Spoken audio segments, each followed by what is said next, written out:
Hello everyone, welcome back to online lab session of second PUC Electronics. In today's session, we will be dealing with the fourth experiment of our second PUC Electronics syllabus, that is Colpitts oscillators. So we have already done these oscillators chapters. So what is an oscillator? Oscillator is nothing but a circuit which generates the alternating signals, which generates the sinusoidal or non-sinusoidal signals. So oscillator is simply a circuit which generates alternating signals.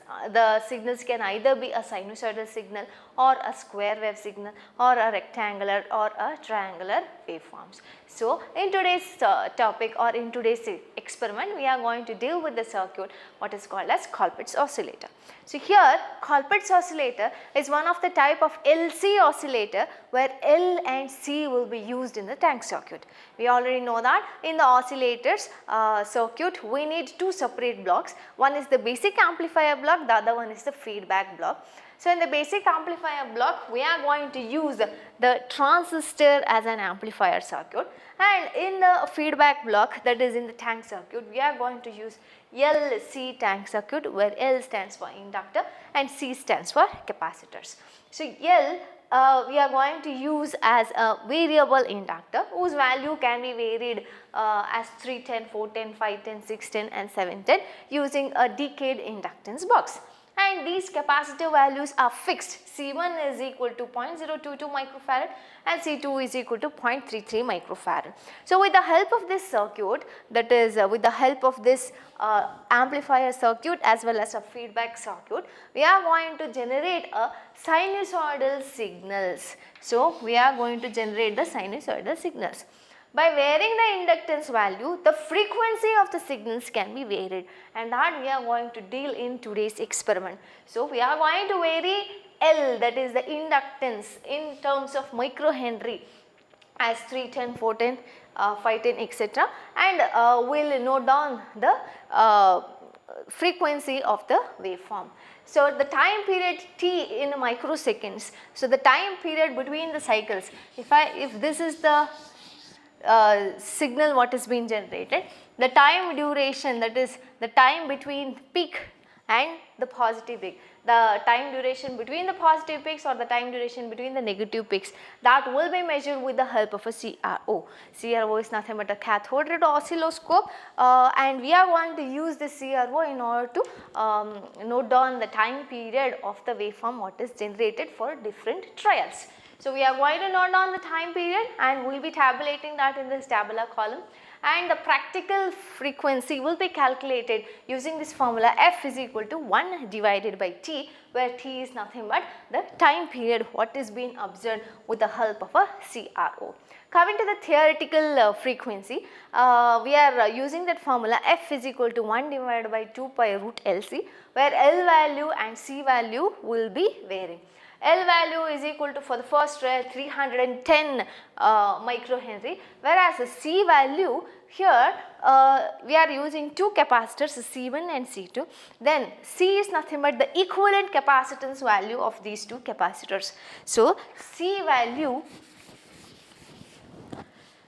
can be calculated using this formula. C is equal to C1 C2 divided by C1 plus C2, where C1 value is 0.022 microfarad and C2 value is 0.33 microfarad.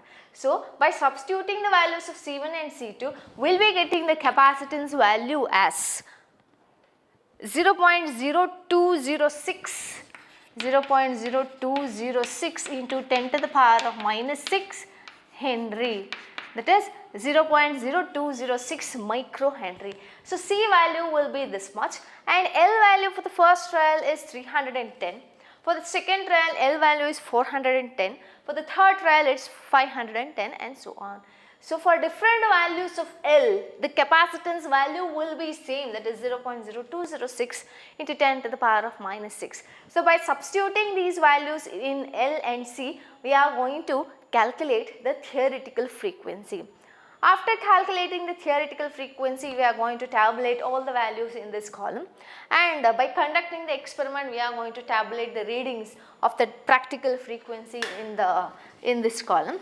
Later on, we are going to compare the frequencies of both theoretical and practical, and find out which inductance value is matching, I mean to say for which inductance value the frequency of the practical and the theoretical is matching. So to begin with, we are having a ready-made board, that is we are having a Colpitts oscillator circuit where we will be having a NPN transistor and CC are nothing but the coupling capacitors which couples the signals from one part of the circuit to other part of the circuit. CE is nothing but the bypass capacitors. R1, R2, RE, RC are nothing but the voltage divider bias, it will be acting like a voltage divider bias, and this is nothing but the feedback factors or the feedback path. So, to conduct this experiment we need this board and a decayed inductance box, a CRO and one dual power supply, where the power supply will be given to this amplifier as 10 ohms. But we are not going to give 10 volts. With the help of a dual power supply, we will be giving a voltage source of 12 volts, that is plus 12 volts. So let us begin with the circuit connection of this experiment. So these are the apparatus what we are going to use in order to conduct this experiment, Colpitts oscillator. So this is a ready board. So this is a Colpitts oscillator circuit where we will be having a transistor. This is a NPN transistor. This is R1, R2, RE and RC. So these are the 4 resistors. These 2 are the coupling capacitors C1 and C2, and this is a bypass capacitor. Whereas these 2 are the capacitors which are present in the feedback network. This is C1 and C2. C1 is having a value of 0.022 microfarad, whereas C2 is having a value of 0.33 microfarad. So, to these terminals we are going to connect a inductor whose value will be varying according to the different trials. So, for that I will be using this decayed resistance box and we will be varying the inductance in terms of microhenry, that is 100, 200, 300, 400. So, with the help of this knob I will be varying the inductance to 300, 400, 500, but in the tabular column we have taken the inductance value as 310, 410, 510 because this knob is starting from the 0th position, but this knob is already in the first position, that is 10 is always included in this decayed resistance box. This is a 10 microhenry. Since the first knob is in the 1 position, 1 into 10, 10 microhenry is always included in the circuit. Along with that, I will be varying this knob to different positions. If I want to set the inductance value to 300, then I will be rotating this knob to 3 positions, 1, 2, 3. So, 310 will be included in the circuit. Here, according to this diagram, the knob is pointing to 2. So, 2 into 100 microhenry anta confusion agad beda. So, what let us do is we are going to use this knob and rotate the knob to different positions. So, if I want to include 300, I will be rotating this knob to 3 positions, 1, 2, 3. So, 310 will be included. For the next trial, I will be varying this to 400, that is 3 is already included, I will be rotating it again to 1 position. So, 400 plus 10, 410 will be included. So, let us bring back this to the 0th position, and this is a dual power supply where we will be connecting this for plus VCC. In the diagram we are connecting VCC to 10 volts, but now with the help of this we will be connecting VCC to 12 volts. So, this is a CRO through which we will be noting down the time period, that is we will be getting a waveform on this screen. So, according to that we are going to note down the time period for different trials for different values of inductance. So, let us begin with the circuit diagram. So, firstly VCC has to be connected. So, here in the ready board we have to connect VCC. Here it is already written, here we will be connecting VCC, that is plus 12 volts. To L is nothing but the decayed inductance box. 2 terminals of the decayed inductance box will be connected to these 2 terminals, and these 2 are the output pins. So, here I will be connecting the positive of the CRO and here I will be connecting the negative of the CRO. Okay, so let's begin with the circuit. Let me connect plus VCC first. So this is the plus 12 volts.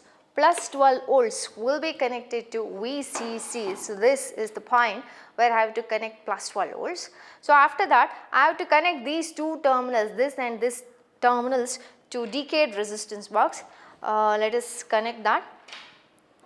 This will be connected to one terminal and the other end of the decayed resistance box will be connected to the other end of this point. So L is included, so I have connected the two terminals of decayed inductance box to two terminals of the board. Now we have to connect these 2 points to the CRO. For that I will be using this probe. So in this probe I will be having two terminals, one is red, the other one is black. The red is a positive terminal and black is a negative terminal. For that to the board I will be connecting positive of the probe to this point. For that I will be taking a help of a wire. So this is the positive terminal of the CRO which will be connected to red pin of the CRO, and the negative terminal of the output will be connected to black knob of the CRO. So after this, whenever you are going to use this dual power supply, you have to use the common terminal. So here I will be having a common terminal, and that common terminal will be connected to negative terminal of the output, that is negative terminal of the CRO. ಯಾವ ಪಾಯಿಂಟಿಗೆ connect ಆಗಿದೆಯೋ to the same point I will be shorting that common terminal. So this is a connection of Colpitts oscillator. The connections are very simple. We are having a ready board. Accordingly we are going to connect the decayed resistance box across the capacitors. So now let us turn on the power supply as well as the power buttons of the CRO and the dual power supply. So after turning on the power supply and the power buttons of the CRO as well as the dual power supply, let me vary this decayed resistance box to 300 microhenry, but 10 microhenry will always be included in the decayed inductance box. So if I am going to vary the knob of this 100 microhenry to 300, then totally 300 plus 10. 300 plus 10, 310 will be included. So let me rotate this to 3 positions, 1, 2, 3. So we will be getting a waveform on the screen of the CRO. So from here you have to note down the time period of this waveform along with the time per division which is in the CRO, which is showing in the CRO. For measuring the time period of the CRO, for measuring the time period of this waveform, you have to use the position buttons which are present in the CRO and make sure that the waveform is exactly coinciding on one of the cross axis. So here in the CRO we are having two position knobs. This is a position knob with the help of which I am going to vary the x axis of the waveform, and this is the position knob with the help of which I am varying the y axis of the waveform.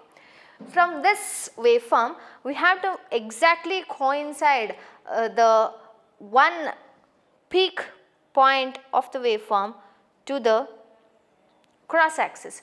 So here I am coinciding the waveform, the peak, one positive peak of the waveform to the cross axis. From here till here I have to measure the time period. Each division is equal to 0.2 because in one box I am having 4 separate divisions, but totally including that main division I am having 5 separate divisions. So each will be having a value of 0.2. So according to this diagram, the value of this waveform or the time period of this waveform is 0.8, but only this is not sufficient. You have to note down this value also, 0.2, because this is a time per division, 0.8 into 20. Here the reading is 20 microseconds. So you have to multiply 0.8 along with the 20 microseconds and then note down that value in the time period t microseconds of the tabular column. I already told you that time per division is equal to 20 microseconds. I can vary this knob to different position. So right now it is in the 20th position. US means this is US means it is microseconds. If this knob is rotated towards the left, that is ms, it is milliseconds, and S stands for seconds. Right now for the first trial, that is for a value of 310 microhenry, the time per division value is 20 microseconds, whereas the readings in the screen is equal to 0.8 microseconds. Now let us change the value of inductance to 410 microhenry. For the second trial, let me vary this decayed inductance box to 400.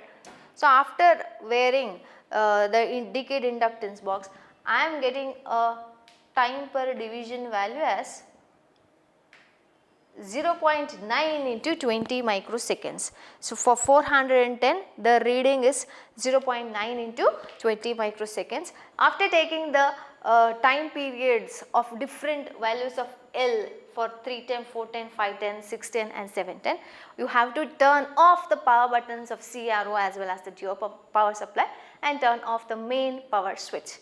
Now the readings what we had got for different trials of inductance 310 and 410 is, for 310 the value was 0.8 into 20 microseconds, for 410 it is 0.9 into 20 microseconds, for 510 it is equal to 1.0 into 20.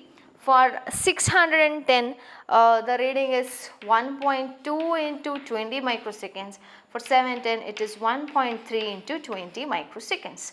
So for these values, the time period T will be equal to 0.8 into 20 will be equal to 16, and 0.9 into 20 will be equal to 18. 1 into 20 will be 1 into 20 in the sense 20 is the reading of the time per division which was showing in the, which was set in the CRO, whereas 1.0, 1.2, 1.3 are nothing but the peak to peak values. So peak to peak in the sense the time duration between the positive peaks or the time duration between the negative peaks. So this is nothing but 0.8, 0.9, 1.0, 1.2, 1.3 etc. For taking the readings in the CRO, I will be having a box in the CROs. It will be having 4 different divisions, 1, 2, 3, 4. Each division, if I am going to consider this as 1, this will be equal to 2. Each division will be equal to 0.2. If the waveform is coinciding at this point, then suppose I am having a waveform like this. I have to calculate the time period between these 2 points. If I am going to consider this as the 0th point, so this is one complete cycle, this is one complete point, 1.2.4. So it is totally equal to 1.4. If the waveform is coinciding at this point, then it is equal to 1.8. If the reading coincides or if the waveform coincides in the middle, 1, 2, 3, 4, in the middle, in the sense if the waveform is like this, then its value will be equal to 0.2, 0.4 and this is equal to 0.6. If it is lying exactly in between 0.4 and 0.6, I have to take it as 0.5. Clear? Now for the third trail, for inductance value of 510, I have got a reading of 1.0 into 20, which is equal to 20 microseconds, and for this, for the fourth trial, 1.2 into 20 is equal to 24 and this is equal to 26. All the values are in microseconds. Now you have to calculate the practical frequency of these different time periods. For the very first trial, this you have to show in the calculation part. For the very first trial, f is equal to 1 divided by t. 1 divided by t value is 16 microseconds, that is 16 into 10 to the power of minus 6. 16 into 10 to the power of minus 6. So 1 divided by 16 will be equal to 0.0625 into 10 to the power of minus 6 is in the denominator. When it goes to the numerator, it will become 10 to the power of plus 6. But here the frequency will be in term of kilohertz. So let me retain plus 3 as it is and multiply the 10 to the power of 3 with it. So I will be getting 62.5 into 10 to the power of 3 hertz, that is 62.5 kilohertz. So the reading is 62.5 kilohertz. Let me write that value over here, 62.5. You need not write this kilohertz because the tabular column itself is given in kilohertz. So you have to plot the different values of practical frequencies. So I have plotted the values of practical frequencies for different trials. For the second trial, when the inductance value is 410, the frequency, practical frequency is equal to 55.5 kilohertz. Similarly, for the third trial, when inductance value is 510, the practical frequency is equal to 50 hertz, etc.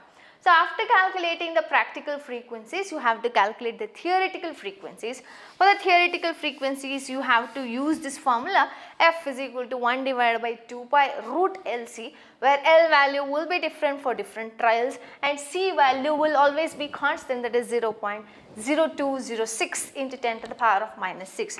So for the first trial, f is equal to 1 divided by 2 pi root LC, which is equal to 1 divided by 2 into 3.14 root of L value for the first trial is 300 microhenry, 310 into 10 to the power of minus 6, and C value is equal to 0.0206 into 10 to the power of minus 6, 0.0206 into 10 to the power of minus 6.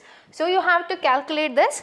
We have already solved these kinds of problems in the theory classes. So f will be equal to 1 divided by, let us first multiply the terms which is within the square brackets.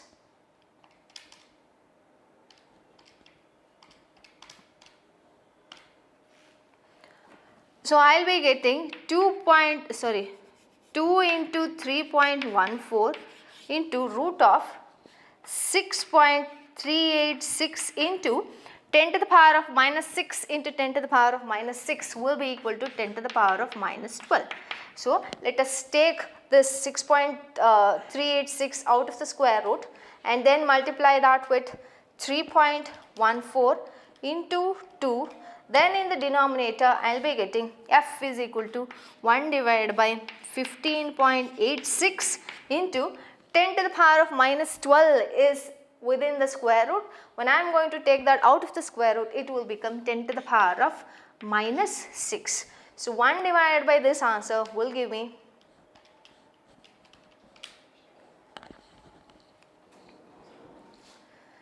0.0630 into 10 to the power of plus 6 hertz. But I have to keep this in kilohertz, so we have to consider 10 to the power of plus 3 and multiply that with this. So I will be getting a value of 63.0 kilohertz.